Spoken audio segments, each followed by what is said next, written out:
Without much ado, I would invite the elephant killer with a mosquito body, our one and only national chairman, Johnson Asiedu Nketia, Honorable, to speak to us.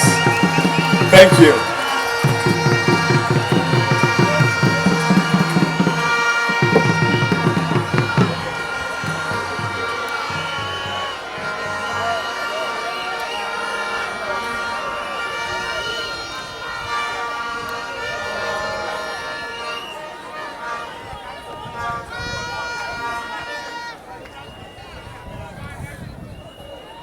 Comrade General Secretary, chiefs and elders, and all party cadres. After such a brilliant exposition by the General Secretary, I thought I could safely skip my own speech, because he has said everything that you need to hear on this like this. But I don't want to be mistaken for a dumb or deaf. So I'm compelled to say a few things. But trust me, it will be a very short presentation. Before we proceed, I would like to crave the indulgence of all of you gathered here to stand up and observe a minute's silence for our comrades who have departed within the past 1 year. And they are Comrade Kofi Akins, Comrade Rejoice Ahiable, Comrade EKT Ado, and all the other unnamed comrades.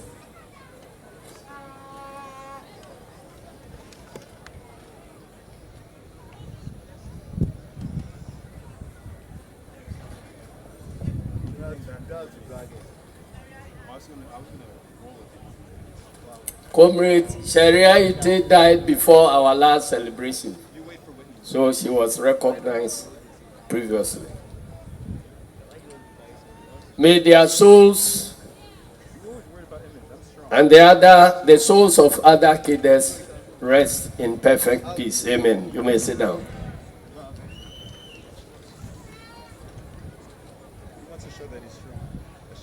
I want to pay special tribute to the 5 people we lost during the December 7th elections. That added to the earlier 8 has brought the death toll of people who are struggling to free this country to 13. May their souls also rest in perfect peace. And I want to assure you that once we've taken over the reins of government, we will do all that we can to ensure that their memory will form part of the history of this country and part of the struggles for this country. Comrades, it's been said that history repeats itself. I don't know how many of you were with us in Tamale on May 15th last year. At that function at UDS, I did indicate that the day May 15th, which coincided with the outdooring of President John Dramani Mahama, was not planned by anybody. It just happened. were planning to adore our flag bearer, and when we were on our way to Tamale, somebody reminded us that, do you know that today is May 15th? And I said that this is the work of some divine hand. So during my speech in Tamale, that was where I compared May 15th, where President Rawlings was arrested, to the May 15th when we were adoring our flag bearer. And also indicated that we've heard a lot of stories about the fact that no former president of this country has gone home and come back and swore by our state sword the second time. On that occasion, I said that because President Mahama was beginning his journey on the May 15th, he's likely to be the next president after JJ Rawlings to swear in the second term after he has gone on some retirement.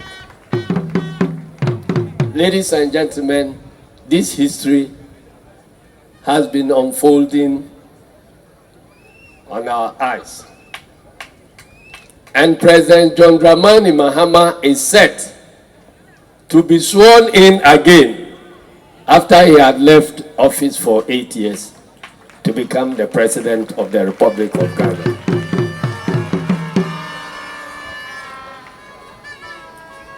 That is not the only similarity. The conditions that existed in this country, the economic conditions that existed in this country prior to 31st December 1981 are no different from what we are going through now, except that in those days there was no Ukraine and Russia scapegoat which we could blame the problems on.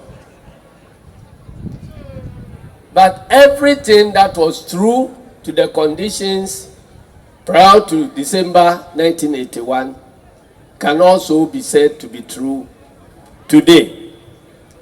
Our economy is in shambles.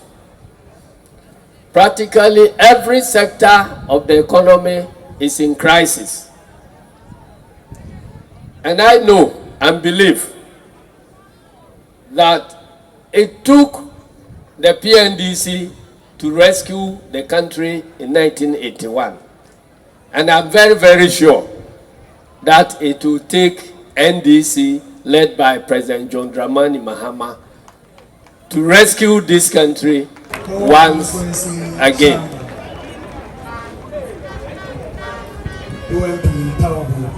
And the uprising that brought President Rawlings onto the scene on June 4th can also be likened to the uprising that led to our December 7th victory. On December 7th, it was like the whole country was mobilized against MPP. And in fact, the youth of MPP were also equally mobilized against their own government. And that was why the outcomes were nothing short of revolutionary. This is the first time since the inception of the Fourth Republic that a party had won genuine and legitimate elections against all odds, including the referee, to get this margin of victory. So this is nothing short of revolution. So NDC has staged the second revolution of this country on December 7th. We have all promised Ghanaians that we are going to reset the country. But what is it that we have to reset? There's no doubt about the broken down economy. That is number one, we have to reset. There's no doubt about the fact that all state institutions have been compromised, and there is a need to reset the state institutions to function as institutions ought to function in a democracy, because it's been said that democracy is not a government of strong men, but it's a government of strong institutions. So there is a lot of work to do in resetting our state institutions to function, make them stronger than the people in power. But above all, and for me the most important thing, it has been alluded to by Comrade Zaneto, it's been alluded to by Comrade Fifi, and I want to repeat that first and foremost, what we need to reset is our values. The values that define us as a people belonging to this country, Ghana. The past so many years have seen the country drifting away from the values of our founding fathers. We are beginning to worship money more than virtue. And even in our high circles, we have started conferring state honors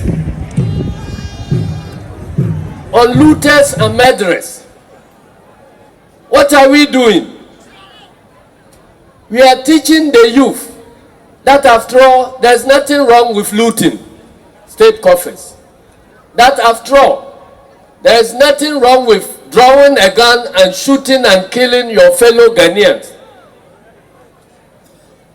If anybody had any doubt about the brain behind all the killing and the looting that has taken place in the past 8 years, I believe the award ceremony that happened yesterday has cleared all the doubt that all the wrong things that were happening, all the wrong things that were committed by the appointees of Nana Addo Dankwa Akufo-Addo were actually endorsed by the big man himself.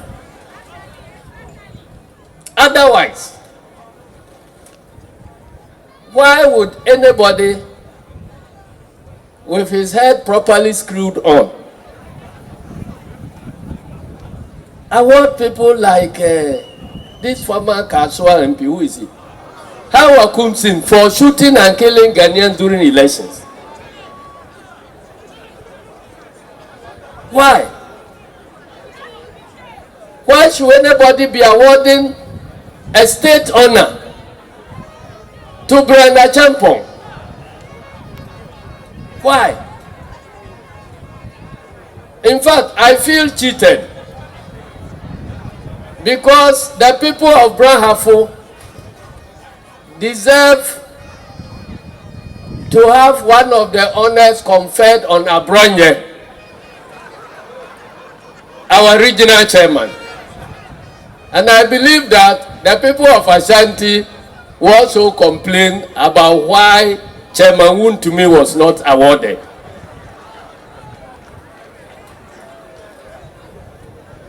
Have we forgotten about the significance of state awards? It's been said that a nation that does not award its heroes is not worth dying for. So state awards are serious businesses.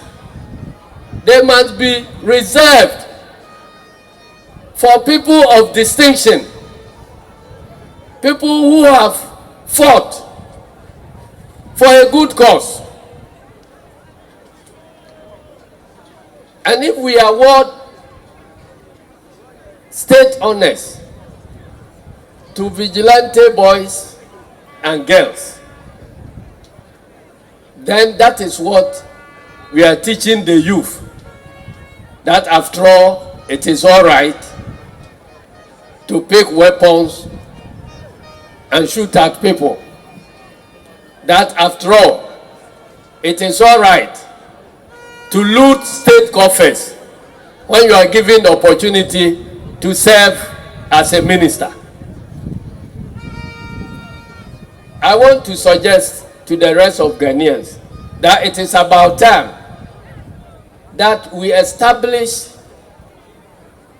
a proper committee backed by law that will help to determine who should earn a national award, and it should not be left to the whims and caprices of people like Nana Addo Dankwa Akufo-Addo. Without attempting to dilute the very wonderful statement by my General Secretary, I would like to end here and wish all of you a prosperous Mahama year 2025. Thank you very much.